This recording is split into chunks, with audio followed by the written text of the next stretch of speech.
Hey everybody, happy Friday. Hope everybody's getting through the coronavirus okay.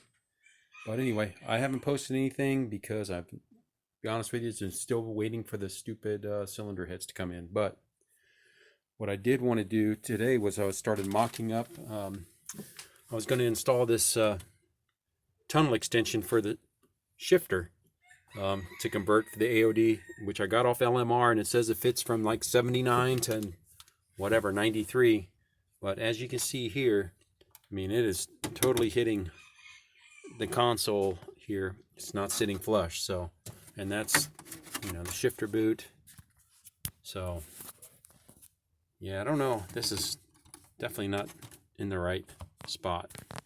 And obviously this lower shifter boot even adds more to it. So, going to have to just wing it on that, and hopefully the lower shifter boot will seal up well enough. But if you can see here, if I can get this out of the way while still trying to film, you can see here how much, so here's the ashtray and where this sits, and then here's this tunnel extension. Still got like, it's pushing up like an extra inch, pushing the console up under here, and this is not sitting flush. So fortunately, I'm going to have to send that back. But anyway, another thing I did was I had ordered from Jegs one of the poly race seats and then their bracket and everything. And that was a disaster. Those seats are terrible. Don't anybody that says those are those plastic racing seats, man, they're terrible. They're not molded correctly. At least the Jegs one isn't. So anyway, I had to send that back. And of course, getting through to them on their customer service is terrible. That was the first order I ever did with them, and it would definitely be my last. So the brackets, the base, all had to go back. I did get the Scott Rod panels in there. I am gonna I trimmed it a little short there. You might be able to see, but I'll fill that in, and then fill in this little hole here. But other than that, I popped that in there. Just used the right stuff all the way around it because I wanted to have a good seal.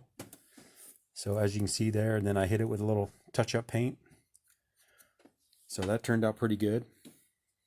And again, just still waiting on the cylinder heads to get this thing together.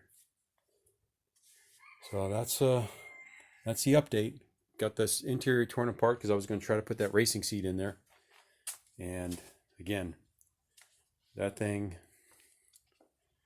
the bracket, the Foxbody bracket, only two of the holes would line up on the bottom. And then they tell you to get these, the L-shaped brackets, which you got to drill yourself. Luckily I didn't, so I could send them back. And that would put the seat way too high, and I'm not even all that tall. I mean, I'm just under 6 foot. And then that seat was very, very tight and had a terrible contour in the back. There was no way to get that thing positioned correctly and comfortable. It might be lightweight, but man, I don't know how people use those. I'm gonna have to spring for a Kirky, but gotta wait till I get my refund on this one, which again, no free return shipping. So really lost my ass on sending it back to Jegs, but F them, man. I won't be doing business with them again. Anyway, that's the update. You got the interior torn back apart to mess with that stupid trans thing. Now I got to send that back to LMR. So these Foxbody thing, man, they say all these parts fit, and they don't fit for shit. So just a FYI. And sorry for the curse words, but very few of these things for these Foxbodies are made very well anymore. Anyway, that's it for now. If I get anything else going this weekend, I'll post it up there.